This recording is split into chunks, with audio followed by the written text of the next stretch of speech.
Hello, I have educational thinker W.E.B. Dubois, and he was born in Great Barrington, Massachusetts in February 23rd of 1868. He lived on this earth for 95 years, trying to improve the black community socially, educationally, economically, and politically. W.E. Du Bois was an honor student in high school, and he always wanted to attend Harvard University. However, due to financial difficulties, he was unable to attend Harvard. But due to local businessmen and people that believed in him, he was able to attend Fisk University. There, he obtained his bachelor's degree, and he was able to teach the underprivileged black Americans in the summer.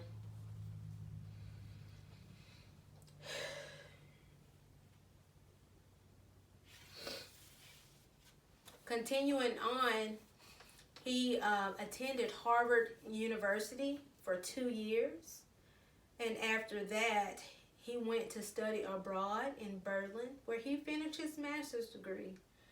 Upon finishing his master's degree, he returned to the States, and then he was the first black American to earn his doctorate degree at Harvard University.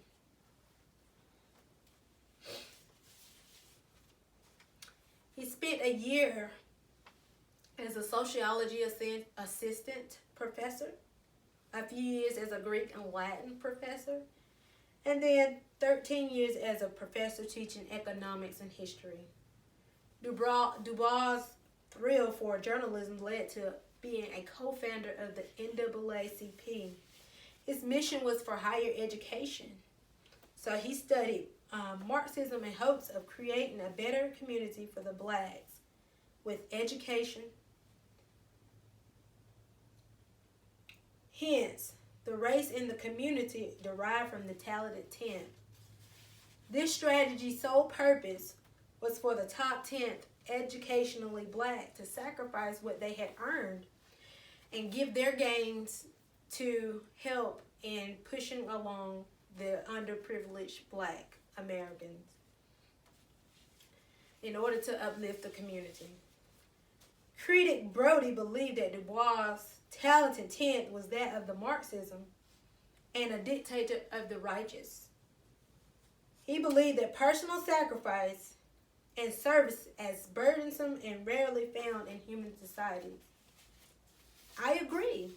I believe this type of sacrifice doesn't exist to positively impact the community educationally, economically, politically, and some social communities. Dubois' educational theory remains in place. However, it lacks to include the possibility of those in the future only seeking personal gain and the domino effect of the decline in the education, let alone their financial and debt. A higher education seems to capitalize on the students now. You know, Dubois, he left a legacy of social and economical and educational and political justices. Dubois began to capitalize on the black community during the Great Depression. He began to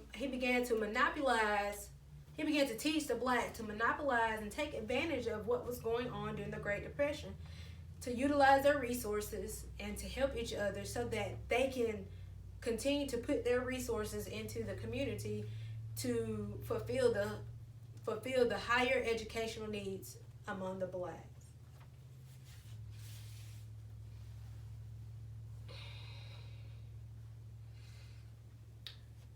W.E.B. Du Bois' whole purpose for his educational thinking was for higher education among the blacks and to eradicate the racial divide among the whites.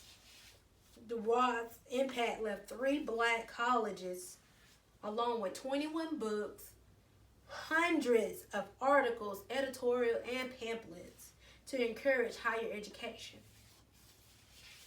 W.E.B. Du Bois also stated from his essay, The Negro College and Minority Technique, that the school in itself is not a place where youths are taught to earn a living. Living is not earning. Earning is for living. The man that spends his life earning and living has never lived. The education that trains men simply for earning and living is not education. So Dubois' main focus was to ensure a well-rounded human, and through equally and through education, which today we now see how Dubois has his educational theory has allowed for we now have seen where Dubois' educational theory has allowed for